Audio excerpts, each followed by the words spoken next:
Good afternoon, ladies and gentlemen, and welcome to Get in the Herd, a recovery podcast brought to you by the McShin Foundation. And the letter P. And the letter P. P for Practically perfect. Principles. I'm Alex Bond. I'm a staff member here at McShin, as well as a house leader, more importantly, a person in recovery from substance use disorder, which means that for just over a year now, I've not found the need to put any mood or mind-altering substances in my body. I'm here with Nathan Mitchell. What? How you doing? What's up, dog? Hey. Woof woof.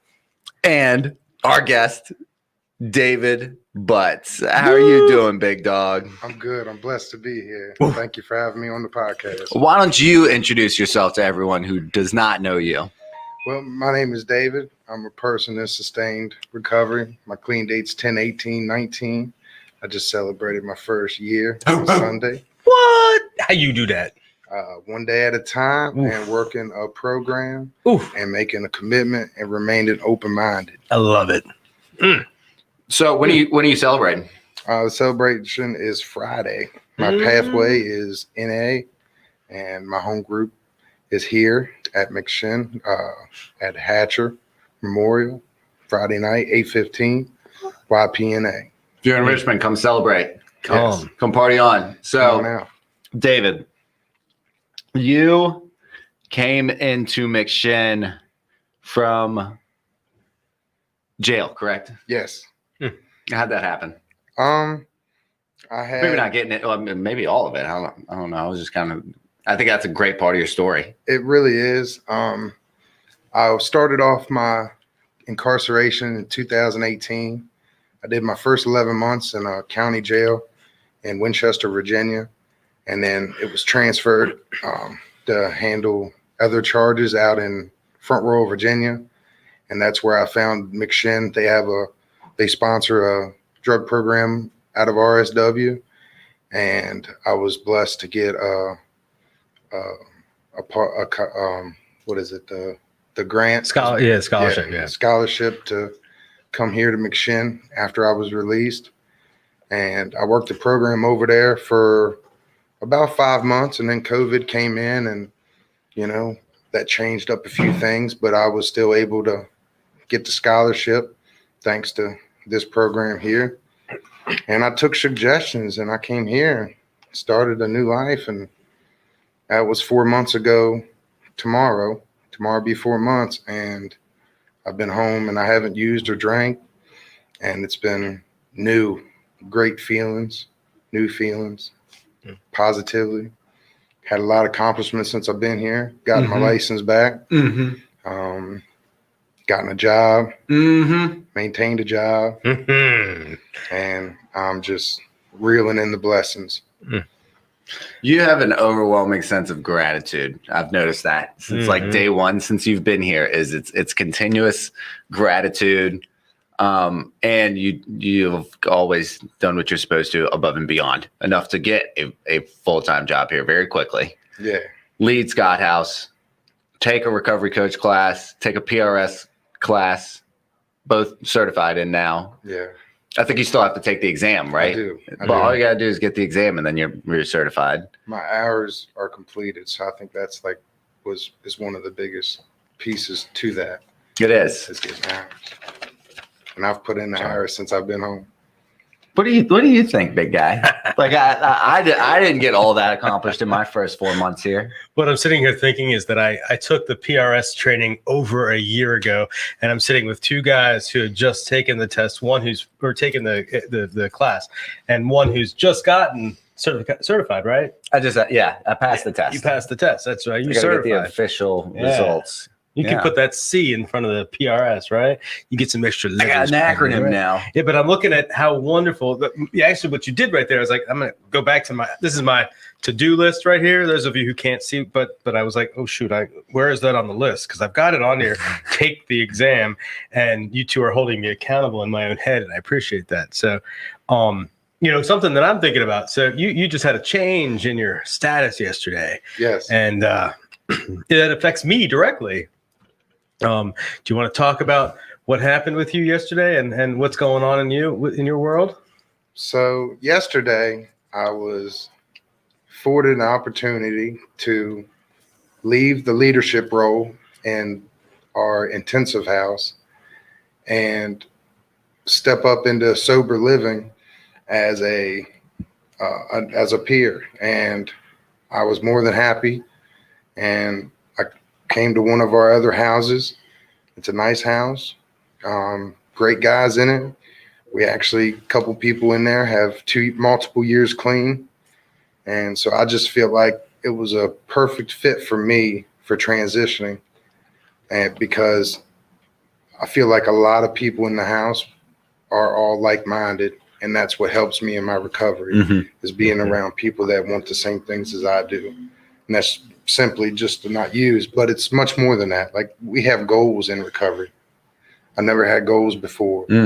So I'm just happy to be a part of a organization that, even though I leave one area house, I found another great house to go to.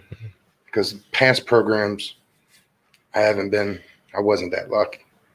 And I wasn't working on myself the way I am now also. So I will say I contributed to the disease and the cause, of that. But I don't live like that today. Yeah. Well, I think too, stepping away from a direct leadership role in the house doesn't mean we're stepping away from leadership, period. And we both work here. And we've both been house leaders, and we're no longer. And the reason it directly impacts me is because we're now roommates. Yeah. So, yeah, that's precious. It is precious. So the two of us and Travis, and what I love about all of us in that house. I'll just put it out here. Don't tell anybody what I did here, but I may or may not have sort of finagled and maneuvered and manipulated and made sure that you came to our house and not some other house. So, well, I'm thankful. I really am. I'm grateful for that too, because to have a group of guys and live with a group of guys who have a common goal, to improve their lives one day at a time, right? One of our housemates is in my office right across the hall right now. He's watching the show. He's up there right now, Ben. And I what I love about that is, like, there are 8 guys in the house who are committed to working a program of recovery one day at a time, and we all have different ways of doing it.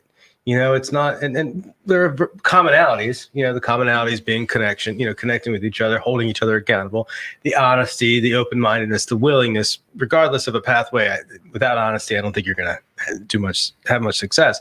So I love that about this house. And I love that you're there to join us. And that leadership doesn't go away. We get to be walking examples of recovery everywhere we go.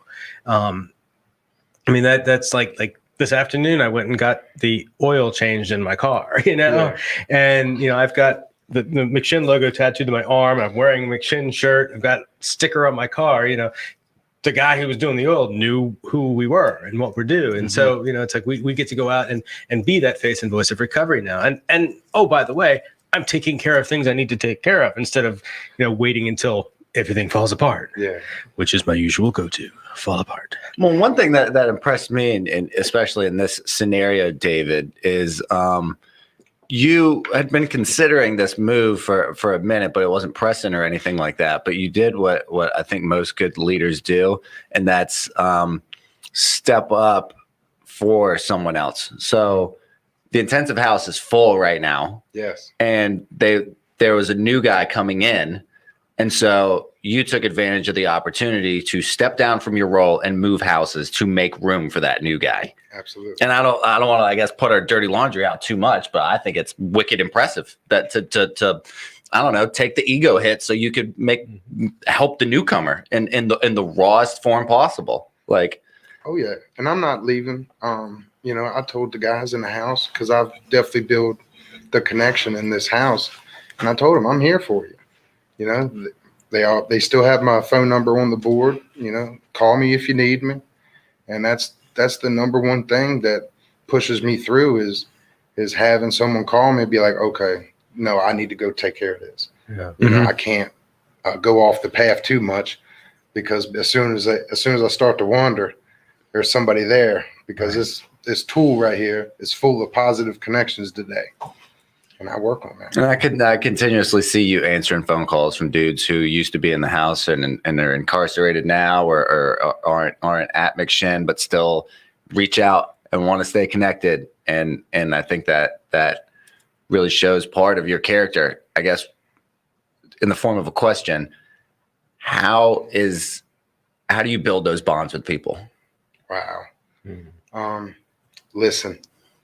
I think listening is one of the biggest tools that a lot of people and myself, you know, when I first come in off the street or out of jail, you know, I just want to be heard sometimes. And I know I learned that just stopping and listening and letting people feel how they feel is one of the biggest tools that I've gained since I've been here at McShin, because it's so vital for us to have our time to vent, cry, you know, just be happy, anything.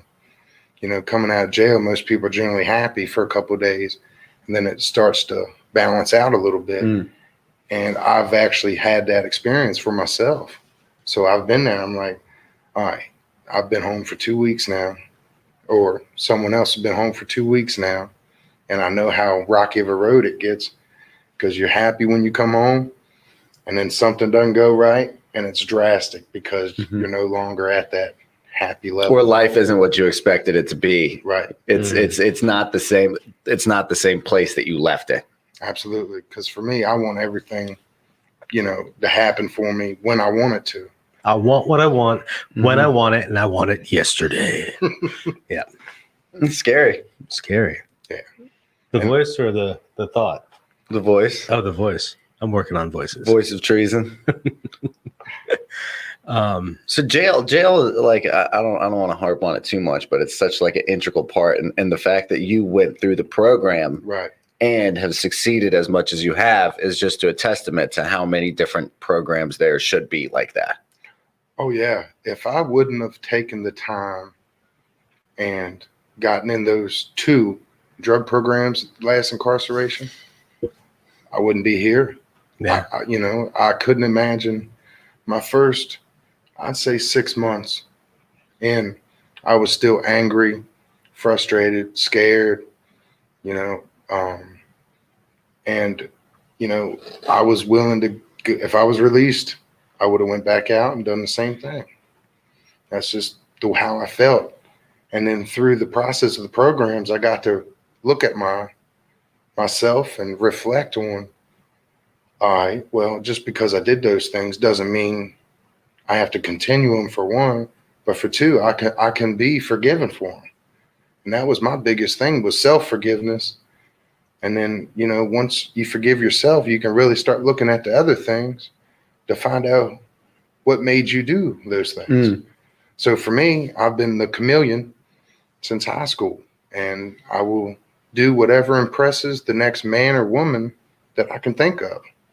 So if you're doing something and I don't do it, I'm going to do it just to try to impress you. And I've lived that way for a long time. And now I do it in a positive sense of recovery. You know, I like sticking around people that want the same thing as I do. So now I do it for myself, and it just makes me a better individual over time. David, I do have a question for you. David, tell us about your family. How's your family reacting to all the changes going on in your life? And this is not something I know much about with you, and so forgive me if I'm putting you on the spot. My I know Ma Dukes is watching. Yeah, she is. Oh, your mom's watching? Yeah. Oh, well, all right. Well, cool. Oh, is that her? Okay, Yeah. Monica. Yeah, she Nice. She tells me she's proud of me every day. Do you believe it? Huh? Do you believe it? Do you believe you deserve it? That she's proud of me? Yeah. Yeah. Good. Because it's not that I'm perfect, but it's that I don't use and that I mean well. You know, there's a lot of things that in recovery that once you get clean, you can really look at and work on. And that's where I'm at today. You know, I'm a year clean. All right, now it's time to stop the BS and really get down to know myself and figure out what I want. You know, the first part, you know, it was looking at a court date next month. So it was like, let's just do what I have to till then. Well, now I'm to a point of let's branch out and make a plan for after then, just to see what happens. You know, I got good reports in my life. I'm doing the right thing. I've heard good things from my probation officer, and, you know, and I actually have a chance to not do time in November. Mhm. So instead of me not knowing what I'm gonna do after that, I'm starting a pros and cons list, and I'm gonna figure out what I want in my life.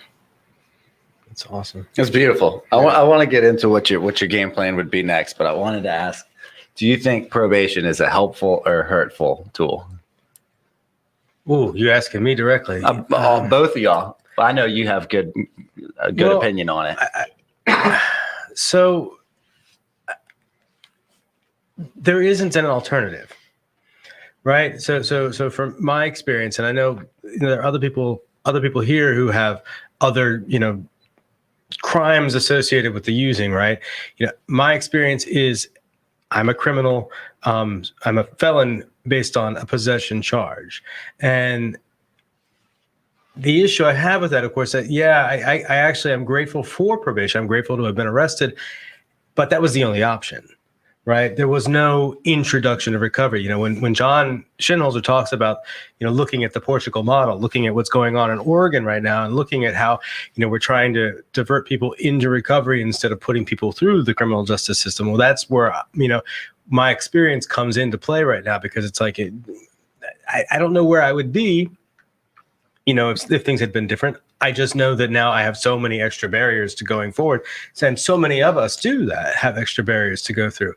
However, I know I'm giving a really sort of, the reality is, I'm actually grateful for my probation. I'm grateful for having that accountability.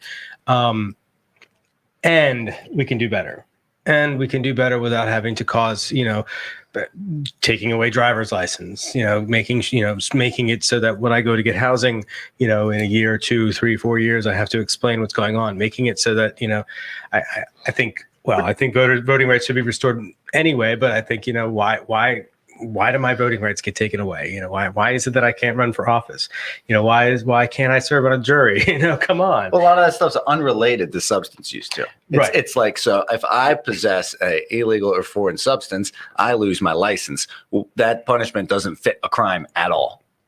The thing about probation and I hear about this because, we talk to people from all over the Commonwealth, that the probation officers have a lot of discretion on how they work with the individuals. My probation office, while I was on probation here in Henrico County, it was actually, and I continue to be on the Henrico Hanover Reentry, Council. So I would see my probation officers in a professional setting as well as in a, oh, hey, let me pee in a cup for you setting, which is, kind of funny in my head, but it never really struck funny in my head because it's what I got to do to get to where I want to go. And that's, freedom from active addiction. And so when I got off probation in April, I had a lot of using thoughts. I had a lot of, okay, well, now I can just do it, and then of course I went away for 2 months. I'm like, well, I could get away with it now. Nobody's testing me, a year ago, 2 years ago, when I just got on probation or when I was in the middle of probation, I don't know that I could have handled it, not having that accountability. Maybe next year I won't have that ability either. I don't know.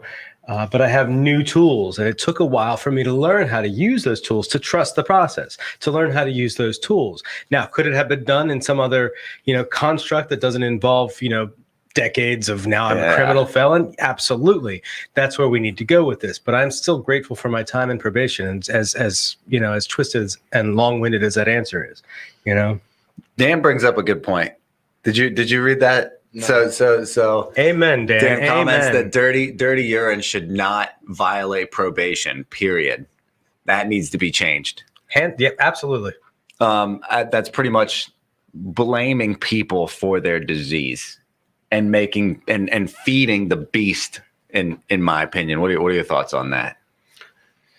Do you disagree? I agree. I think that not all states do the suspension of license for a drug charge. So I feel like, and I've said this on so many topics, but I feel like Virginia is slower than other states because, Yes. you know, they're just, I don't understand it, you know. Because you're not from Virginia, No, I am. I'm from Winchester, Virginia. but you got in trouble in Maryland. Yeah. Okay. Yeah, I have charges out of Maryland. Of course, I got charges in Virginia, but probation is very different out there. Mm-hmm. They have different levels of probation. And, you know, my probation requires me 2 in-face visits a month and a call-in.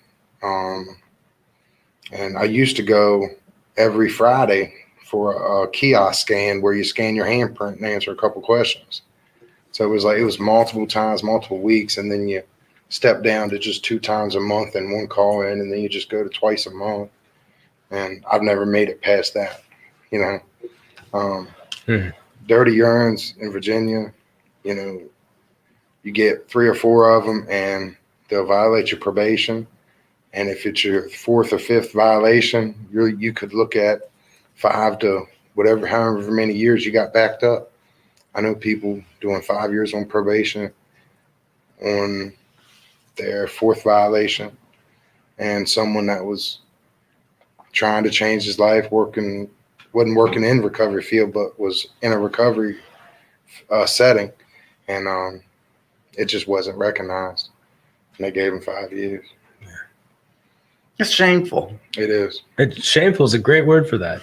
And to give you an example, what the challenges we have ahead of us right now. So, not to put anybody on blast, but I was in a Zoom meeting with the Substance Abuse Services Council. You know, it's a government Virginia mandated thing, and we have state senators and state delegates and blah blah blah this and that, and I know the council does a lot of work. However, you know, I'm looking at the people that were on that. I'm like, I know of one person on that committee who's in recovery, one person, and this is a committee that's been meeting for a long time. And I'm actually just gone into the meeting today for the first time, and we're literally debating on what addiction means. I mean, this is the level sometimes where we're at. And not to get it twisted, because many of the people in that meeting are very committed people, like Senator Bell was there, and he just got elected the chairman of this committee, which is awesome. Senator Bell up Huge ally. Yeah, huge ally. And he's a huge ally because Senator John Bell's son died as a direct result of this disease. And so, you know, it's a pretty powerful piece that it directs him. You know, it directly impacts him. So Senator Boysko was there. You remember her from the 667. So, you know, but some of the other people in that meeting were just sort of kind of talking and saying things that sounded pretty, but I'm like, well, how does that actually help? You know, we talk about block grants and all this convoluted stuff, but I'm like, we're literally talking about what does it mean to have, what does addiction mean? And nobody could give me a coherent answer. I'm like, well, this is freaking supposed to be Virginia's top group of people working on the issues. And I think of one person I see in recovery.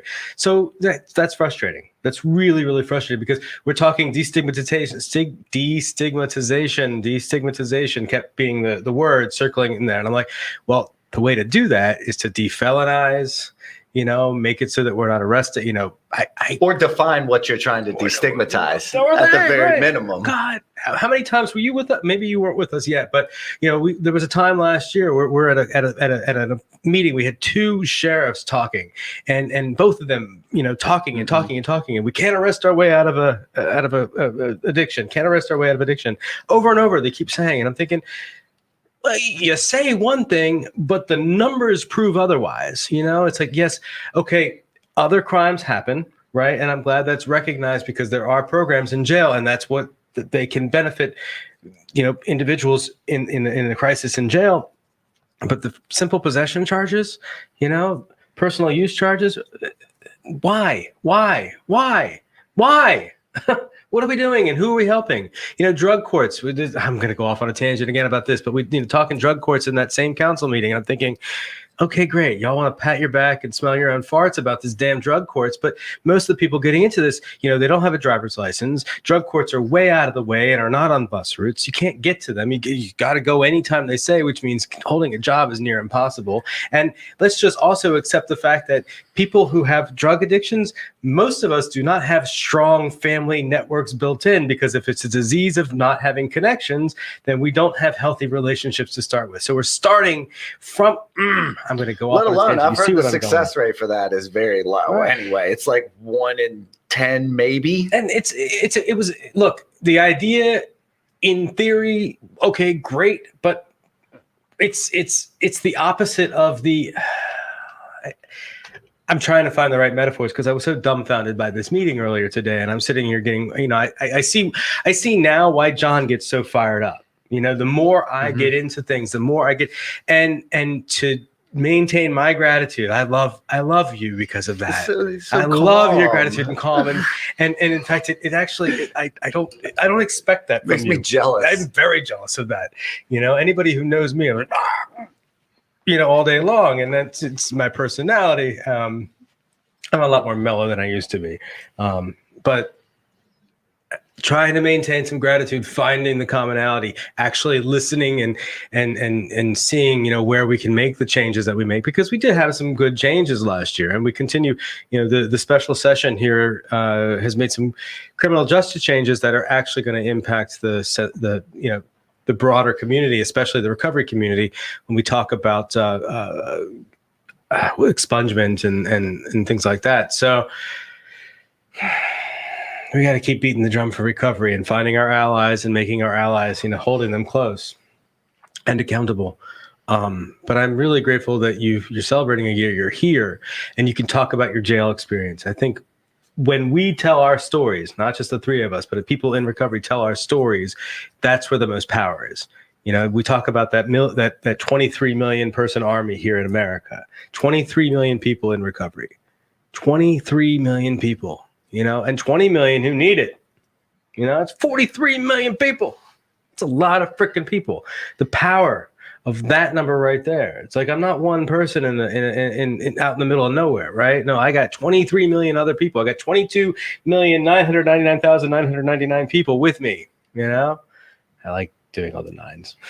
Well, and every piece of my story, someone else is going to get too. Yeah. My story is not original. They're different. It's pretty much other people's stories just stitched together to make mine. That's what makes it original. Yeah. I wanted to ask both of y'all about something to circle back real quick. So when in an example of like leaving a house or trying to find people to empower, how do you do that without feeling controlling?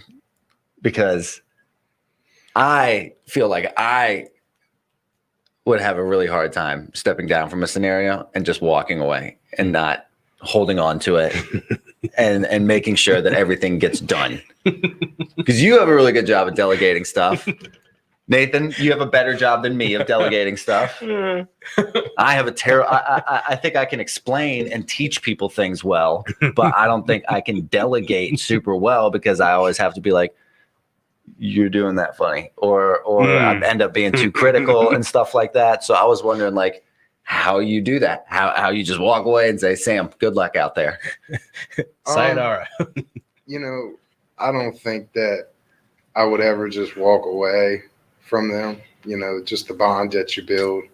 If they need me, they'll reach out to me, but I'll still go by there.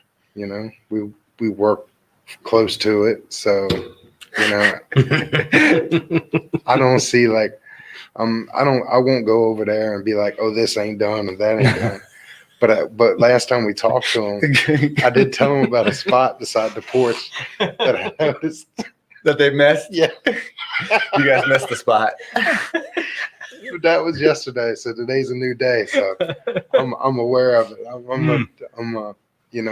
This is a good group of guys with the program. You take the drugs out of our life, and we're really decent. Some of the best people I've ever Yeah. met, man. Yeah, It's shocking. Talented, creative people, Intelligent. Resourceful like a mother. Oh Absolutely. my gosh. And I stepping away, right? We don't step away. We continue to be leaders, Absolutely. right? We absolutely continue. But our house leader, because we live in the same house now, our house leader is on the discussion board right now. What's up, dog? He's sitting there, Brian's sitting there listening, and he's responding back. Brian's one of my best friends now. I mean, Yeah. period. but also here. I'm obviously at McShin, and I met him here. We got here right around the same time. Ben got here before me, but I've known him since I got here. So, like Ben and I, on paper, probably wouldn't. Sorry, Ben, but we wouldn't necessarily be friends. We got years apart from each other. We have different interests, and yet we have that one common thing. We both want to make it a little easier for the next guy coming up. Yeah. Brian, man, I think he's a phenomenal house leader, and I have to stop and bite my tongue because when I came back from my trip, I moved right back into the same house, and I kind of worried a little bit that I might try to, back lead, but the house is. I mean, first of all, Brian's got a great handle on it, Yeah. and second of all, it's freeing to be able to just sit back and watch other people do cool things. I don't question Brian's intentions ever. I may not always like what he does, but most of the time, 99.8% of the time, I do. Absolutely.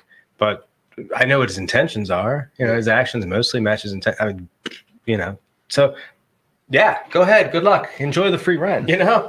I'm going to sit back here and I'll share a room with a bunch of dudes. I don't care.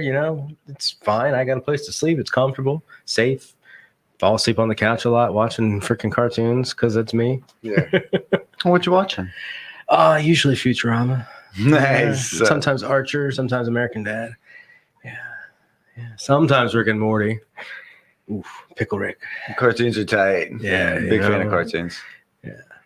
It's my new drug, but so I don't see it so much as stepping away. I see it more of allowing others to grow because we're growing. It's not like we're not leaders now. It's like okay, I've got other things to do.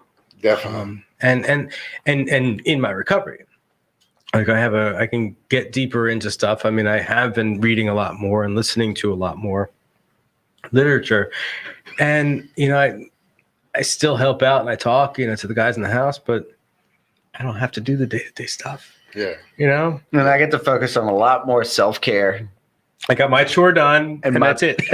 And my personal relationships and like stuff like that. You know what I'm saying? Is like, at least when I'm trying to empower, delegate certain things out, it's like I need to go out to dinner. I need to go spend time with people with more sustained clean time. Like that's really important to me. And nowadays, it wasn't always, because I was like, if I'm helping people, I'm getting clean. I'm getting most out of this than anyone else there is. Because that's what I was told, is that you help the newcomer. But like, there is a fine balance between that stuff. And the more that I can like make time for meetings, I've never been like a meeting makers make it type of person. and that's just not the biggest part of my program. So trying to like recalibrate things that help me is important to me. Being self-aware. Yeah. And changing it up a little bit. Yeah. Even if change is scary a lot of times. Self-aware took a long time for me. Yeah. Yeah. If it wasn't for the jail programs, the drug rehabilitation in the jail, then I wouldn't have gotten to experience what self-awareness was. Working the books that they provided in that first program gave a look at me. And then to further it, because it was only 3 months at the time. That was all that program was. You do 3 months, then you move on. So when I come to the McShin, here I can be here as long as I want for the rest of my time. And, even when COVID quit, they kept the pod the same. And we ran the groups by ourselves without facilitators coming in because we were still healing, I was getting up, working out of my green and gold book every morning. And, that wasn't something I just jumped into.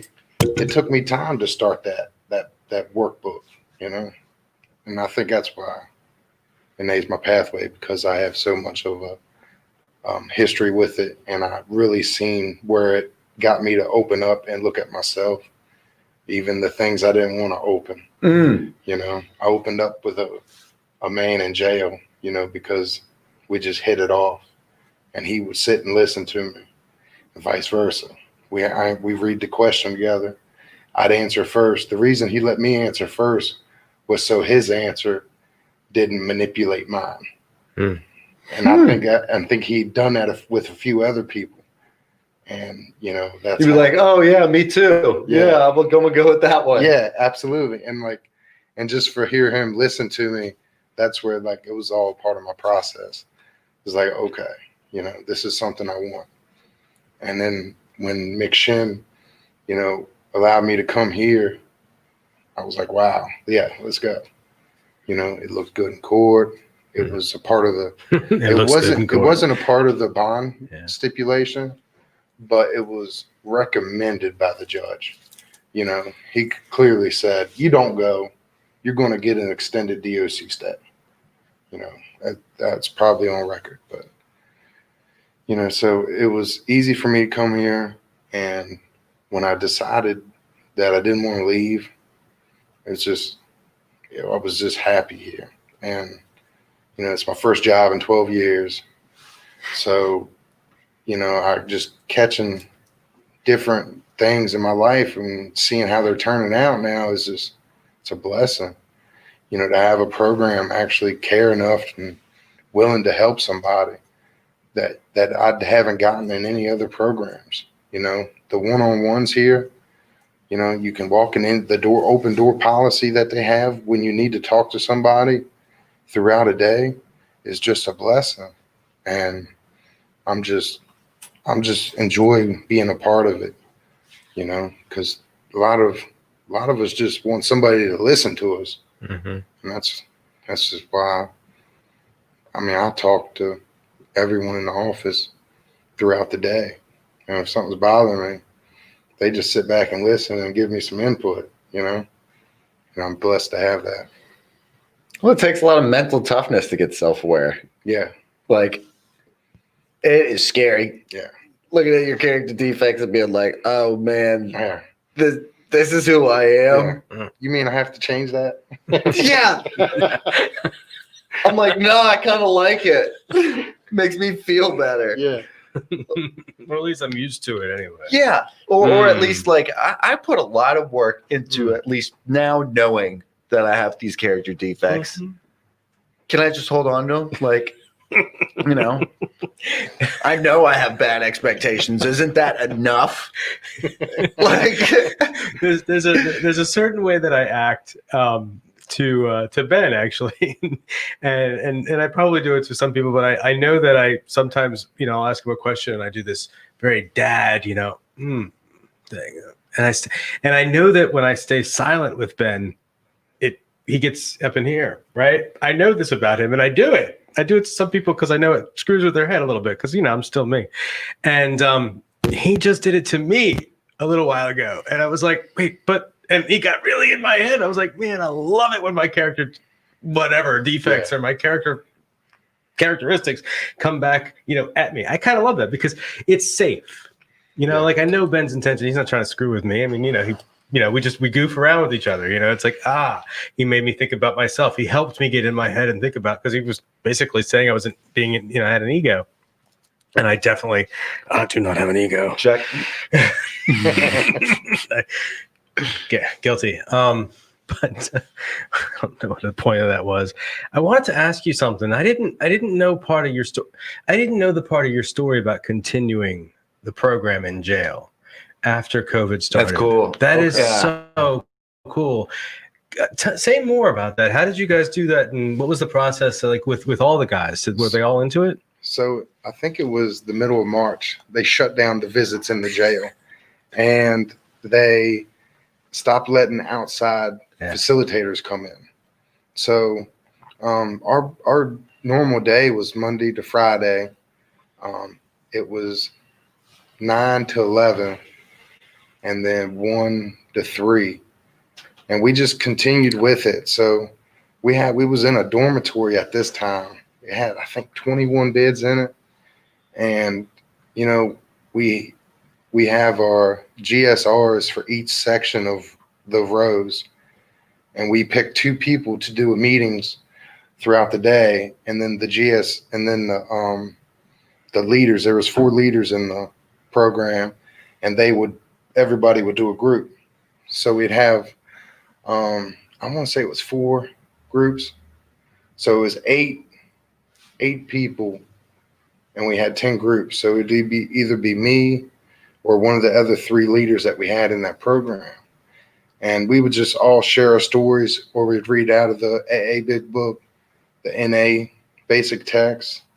We could answer ask some questions out of the Green and Gold book, and anything else that they just wanted to bring to the table. Like we played Jeopardy and stuff like that in there. You know, just trying to recovery related stuff. You know, and it just, we was all bonded, and you know, not everybody was as willing as the next, but you'd have spurts where people would be listening. And I know from experience that I wasn't always listening, but sometimes I would. And when I did, I remember those times. And like those, when you listen one day, like that carries with you for years. You don't forget what you learned. You know, you just change your mind, and the disease takes you back out. And, you know, and when you come back, you still have that. You know, you still have that positive trait that you probably learned from your first day in recovery. You know, if that was the only day you listened, you have something that you learned from that day, and it stays with you. That was like one of the things that I paid attention to. And that's what helps me with my patients with newcomers is, you know, I've been from jail to Baltimore City rehabs, and, you know, I've seen a lot in recovery, you know, and, you know, that's just humbles me and it helps me out, you know. Let me get some of that. Let me get some of that humility and patience, man. I like that. I like that. Wow. There was. I'm sorry. No. I have a question. I'll get to. No, later. go ahead, because I just actually forgot my question. Well, the common misconception is that there aren't any drugs in jail. Right. Okay. Yeah. So, and from the way that you're explaining it, it sounds like, you know, there's access to resources and there's a knowledge and a know-how there. Is it easier to get clean in jail because there are less distractions of the outside world? It depends on the person, and it's all on how clean you really want to be. Because for me, all right, let's get honest, right? Let's get real. Let's get honest. So I'm that addict that buys MedCart medication, you know, that's been in your mouth, you know, that doesn't bother me, you know. Wellbutrins, it's kind of a speedy, you know, I didn't get those. So I'd buy them from other people in the pod. Gabapentin or Neurontin for the diabetics. If there was a diabetic in there, I knew them, I'd make a deal with them. And, you know, if there's only so much to go around. So when, you know, when someone would try to cut me out, you know, I'd be in my feelings. So I'm the addict that'll go say something, you know, because you're stepping on my toes, you know. And this is something so simple, you know. You pay a oodle and noodle for it, and, you know, it's yours. But, you know, I mean, you know, when I decided to stop living like that, it was like, okay, yeah, that's too much. So after you made the decision, it became easier. Yeah. So my clean date is in jail. I did 19 months last time, and I salvaged 8 months clean. And, you know, it wasn't, my last use was not MedCart medication. And, you know, I'm lucky to be here, and I seen people go down for using in the jails. And, you know, my first day at the new jail is my clean day. And, or not at the new jail, but at the RSW is my clean date, because I was tired of living. They picked me up from the hole, and I didn't want to go back to the hole no more. I'm tired of doing hole time. I've done enough of that. And, you know, so how do you do that? Doing something different. And that's why when I lucked up and got into the drug program right off the bat, it was like, okay, let's listen. And then this little fella named Cricket come into the pod. He said, if you want to change your life, come to McShin. And I remember I was dealing out a hand of pinochle cards. I'm like, what'd you say?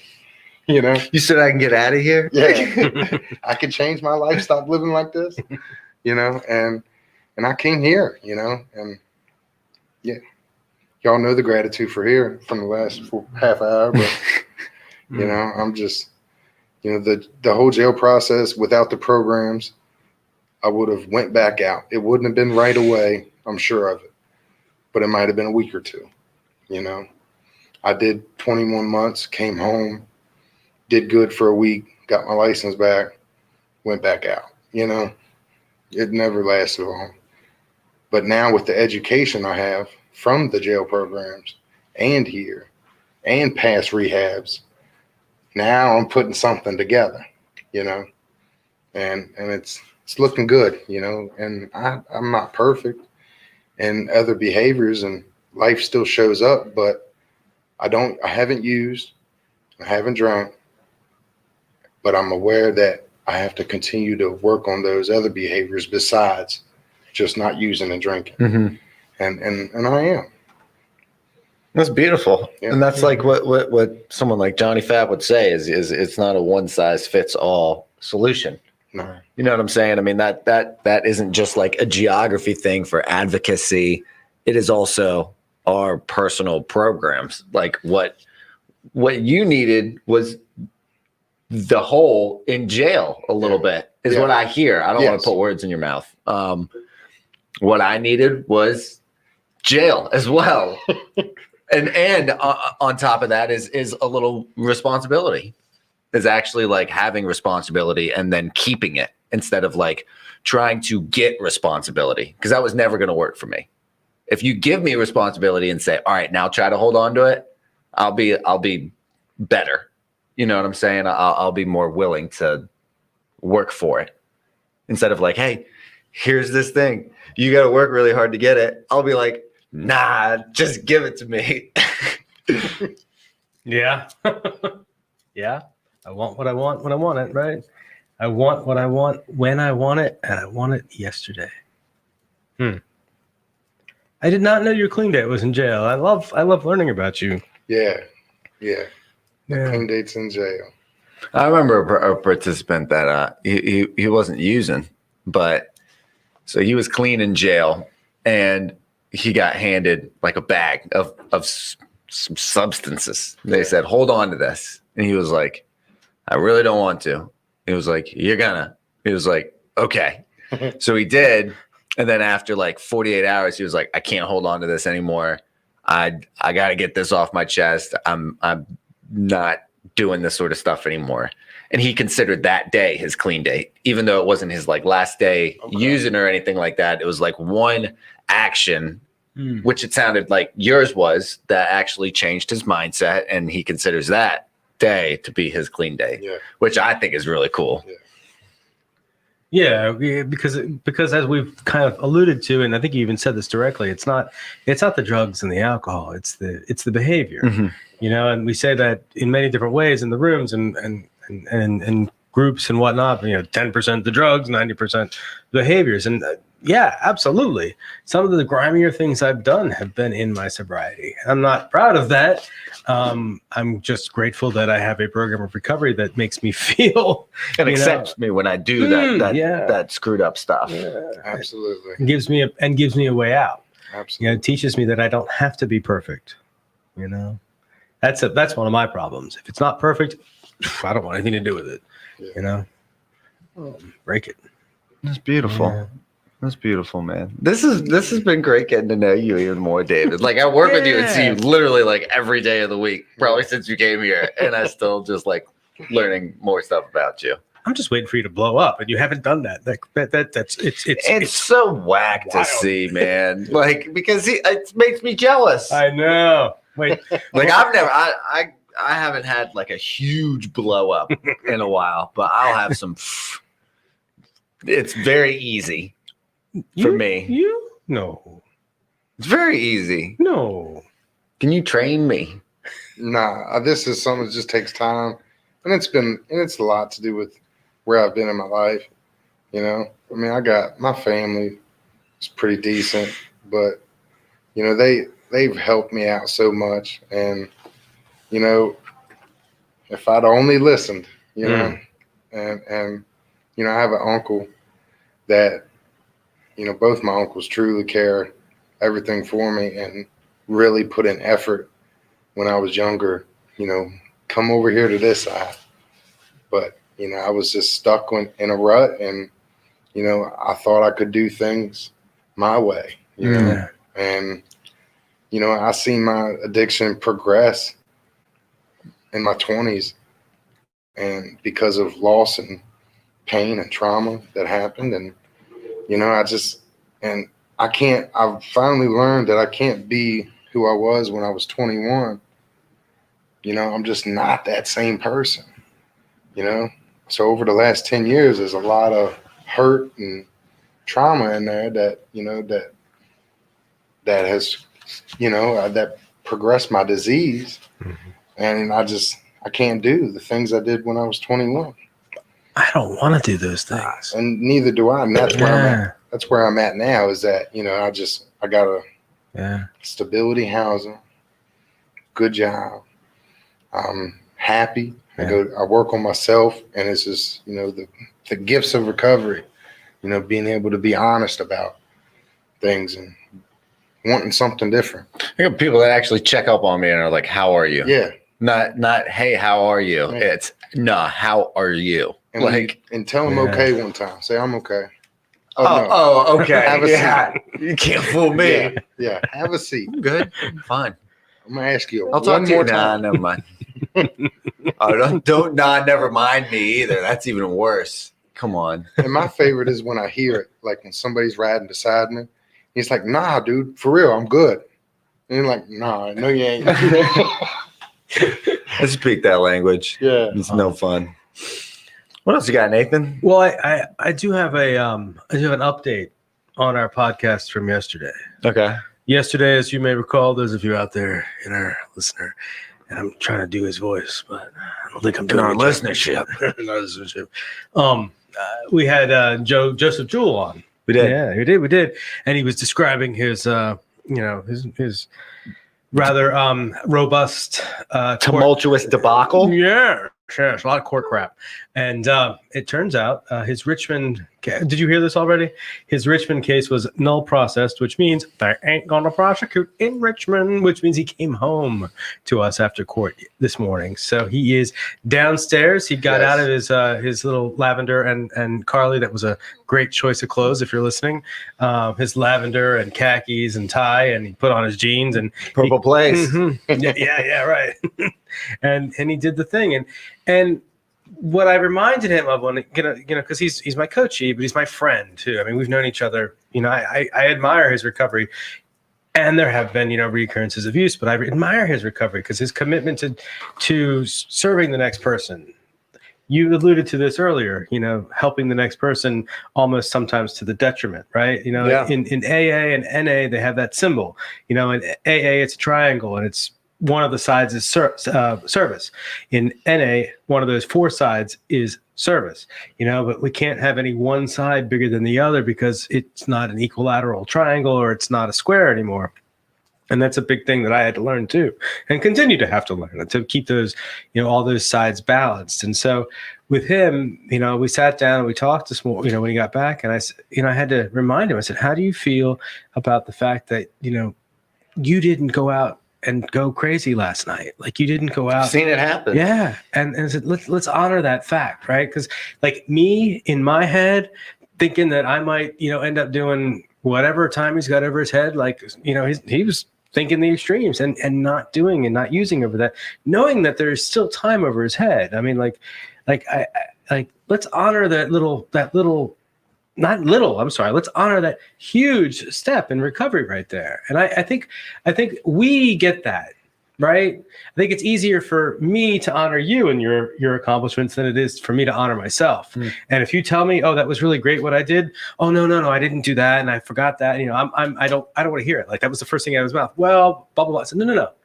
Let's just honor Just doing that. what I'm supposed to. Yeah. That's what I hear a lot. Even when from my own mouth sometimes is like, oh, yeah, I mean, duh. So I sometimes now forget to honor myself all the time, Sure. right? But I'm starting to forget to honor and to remind others to honor themselves. So like, as we all, I like to do the gratitude at the end of the meeting, at the end of these things. And I like to also, remind myself on the daily to honor and remind others to honor themselves and appreciate, hey, look, I didn't freaking go do the thing that my brain is telling me to do, today. I went and did the other thing that actually fills my heart with joy, or I just sat on the TV and I ate dinner and I didn't screw anything up, and that's freaking okay too. A thought for myself and I won. Yeah.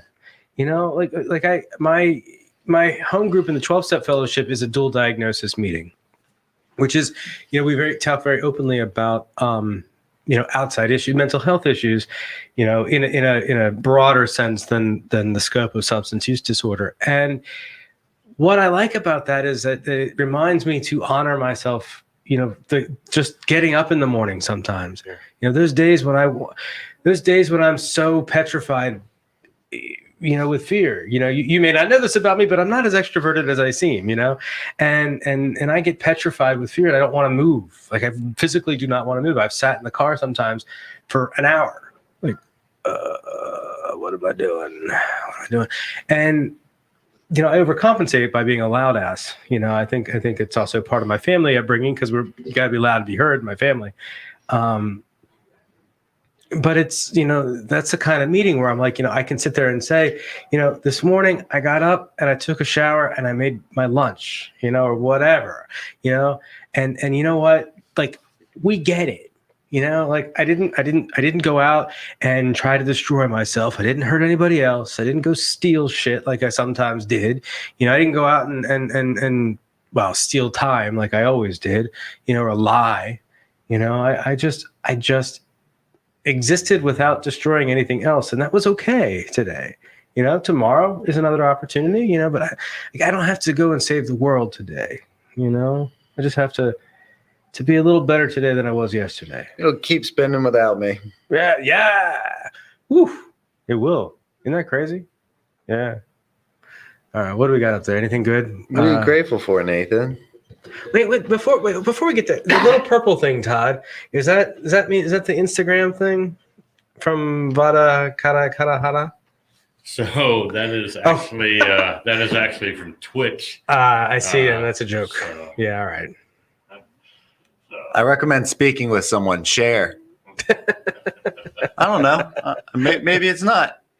You never know. Once a day. I mean, there's the 3 M's of early recovery, right? Yeah. Meetings, meditation, and masturbation. And if you can't meet the first two, it's all masturbation. I say talk to someone. Find out your own diagnosis. Yeah, you're right. I'm making light of something I shouldn't, but all right. Nathan has no defects. Thank you, Jamie. That's true. Gwen, you're awesome. I thank you I got to meet you yesterday. How is Gwen related to us? She's somebody's mom? Cousin, sister? Just a person who was in the She comes over here. She comes over here frequently. Okay. Well, Gwen, we're looking forward to that book you're writing. What am I grateful for today? Yeah. It's going to sound silly, but no. See, look at that. I can't even just honor that. I gotta put everything in. I'm grateful that I was able to go and put oil in my car today. It needed an oil change, and I went and got it changed. I did the adult thing. So yeah, I can do adult things, and that's kind of cool. What are you grateful for, Smiley? I love that smile. I have to say, I'm grateful to want to come to work. Nice. Yes. That's it. That's it. No, that's all That's I it. want. That's my one. That's my top one today. What about you, Todd? What are you grateful for? You threw me off guard here. Threw me off guard. I'm actually grateful for just the ability to throw in some new looks to this thing today. So, we had a couple of different camera angles going on. And to know that it worked, I was hoping it would work. And, so anyways, I know it sounds stupid, but it's just something that I was glad to. And actually one of the, Vidakin 59, if you do feel that it's a problem, find a family member or someone in the community that you feel comfortable enough to talk to. You know, we don't want to make light of something if it is, Yeah. you know, not a joke. If it is a joke, then we'll make light of it all day long.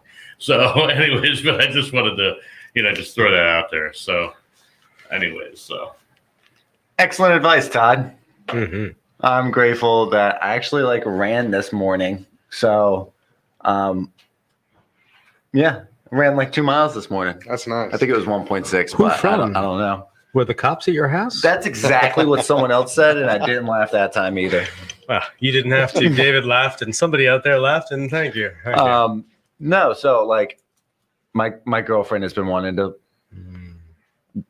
run in the morning. Mhm. She's hot, And too. I think I have been overly critical because she hadn't. So we had a discussion about it, and I apologized and said, you know what? I don't want to be overly critical. I want to support and motivate. So I'll run with you. And because I want to also. It's not like a patronizing, oh yeah, I'll do it with you, but I don't want to. I actively wanted to and thought, if you want to, what is the saying? If you want to go fast, you go alone. If you want to go far, you go together. So that's what I decided to do. And so I'm grateful that I got to do that. And I'm grateful that I get to have mature adult relationships and communicate with people without dishonesty at the same time too. Manipulation and secrets and passive aggressive sneak disses and stuff like that. So I'm really grateful Like if I to do be able this, to communicate with people. If I do this for her, then hey, I can get something. Then else later. then I'm owed something. No, not at all. So I don't know, going on a run this morning was a great start to my day. That's awesome. Yeah, that's cool. It's inspiring too. I'm grateful for you guys, and I'm grateful for Todd and this podcast. Yeah. Our viewership. It's wonderful. Yeah, It's a good life we live. What is it like to have the #1 podcast in Richmond? The exact same. Yeah, heavy is the head that wears the crown. I got a heavy head, so it's pretty heavy. I have two questions. I know this is the last question, and of course here I am doing it again. But two questions. First of all, did anyone get Carytown yesterday? Because I missed out. And Carytown burgers. Did you have dinner at Carytown yesterday? Mm-mm. No. I was busy. we were I'm going, not- and we got slammed at the last minute. The kids had a ton of schoolwork, which seems to be 18-hour days of work, you know. So we didn't even get over there. Well, that's actually a good segue. I don't eat. All I eat are beets. That's a good. See, one thing about my disease is it comes with this blame thrower. So Flamethrower. I get to blame other things for reasons of why I didn't get to carry Exactly. down burgers and fries. I think Yeah. he just put you on And blast. see, then I get I've to got say, 5 reasons that are 5 foot and under. So oh no. And then I get to at least say, oh, that's my disease doing the blaming, not me. No, I was talking about me, but I see it affects someone else too. Not that If the shoe unique over fits, here. Todd, if the shoe fits, bro. Nah, thank you all for having me on. It was a delight. Really appreciate having you guys. Awesome. Good to see you. Todd, love you, man. Glad to have you at the house. David, Nathan, love you guys. This has Todd. been Get in the Herd. Peace out. Hi, everyone. I'm Honesty Liller. I am the CEO of the McShin Foundation and a woman in long-term recovery. Since May 27, 2007, I have not used drugs or alcohol. Woo woo! Thank you so much to the Richmond Times-Dispatch and all of our voters for Get in the Herd podcast.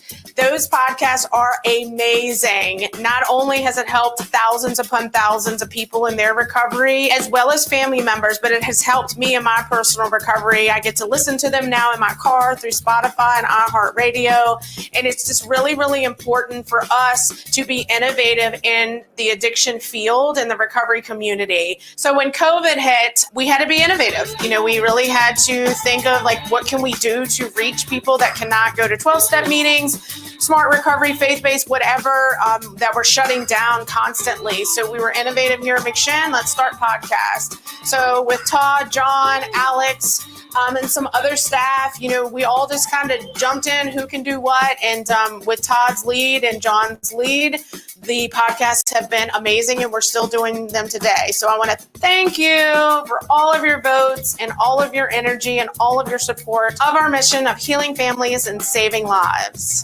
Thanks.